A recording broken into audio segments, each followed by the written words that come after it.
Hey, drone strikes near U.S. Embassy office in Tel Aviv leaves one dead. Yemen's Houthi rebels claim attack. Yemen's Houthi rebels claim responsibility for a drone strike near a U.S. Embassy branch office in the Israeli city of Tel Aviv on Friday that killed at least one person and injured several others.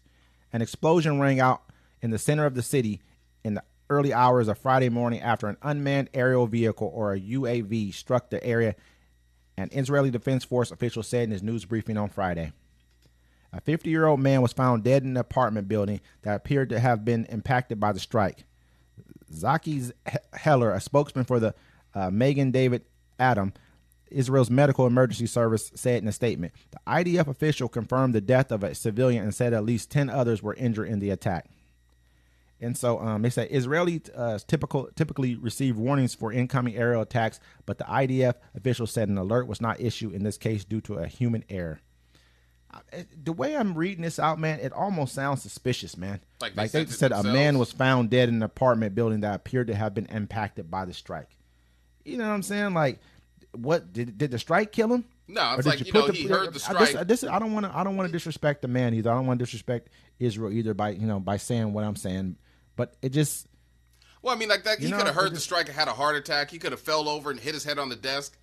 He appeared to have been impacted. Was the if a person's been killed by a bomb? Well, no, impacted. Like the explosion hit, he could have heard it and had a heart attack. Like I said, he could have fell over and hit his head on something. So it's just like maybe we talked about it, the people running from the police and the helicopters crashed, and I want to say there was more than one that they shot at him.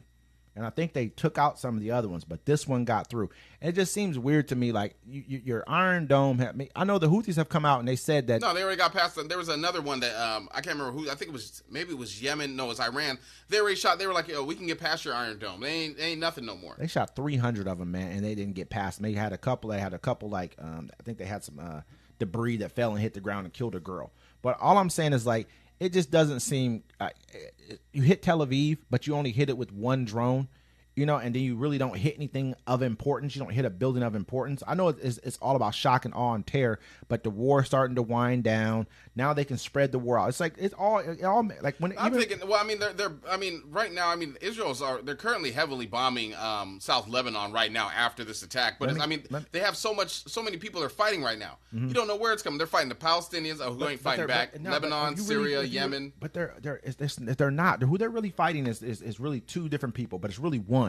And that's Iran. It's only Iran that they're fighting. Iran funds the Houthis. Iran funds Hamas. Iran funds Hezbollah. They give them everything. They give them all their money for their weapons, everything else. I'm not sure if there's a couple other governments that are in between there, because I know that I think the guy who was Hamas's leader was sitting in is in Qatar. You know what I mean? So I don't know if they're helping out or not. Whatever the case may be, I'm not. But this is what I'm almost feeling like right here. You look at what. Who just said who they say was possibly involved in a plot to assassinate Donald Trump? Iran. Yeah. You know who they did back during Bush's term in office? They came out and they told him, hey, you know that Saddam Hussein was trying to assassinate your father. So it made it easier for them to push him into going after Saddam Hussein. Who told him that? Israel.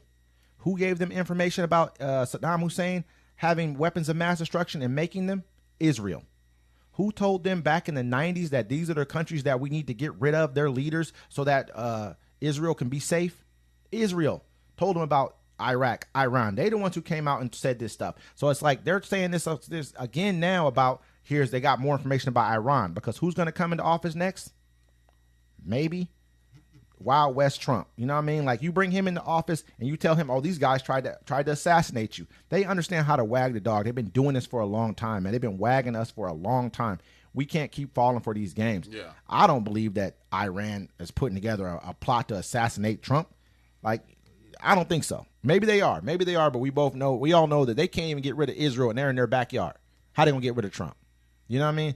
And so that's just it's kind of what I'm thinking about. I know you had something else on maybe a counter strike that happened. Yeah, that's the counter strike.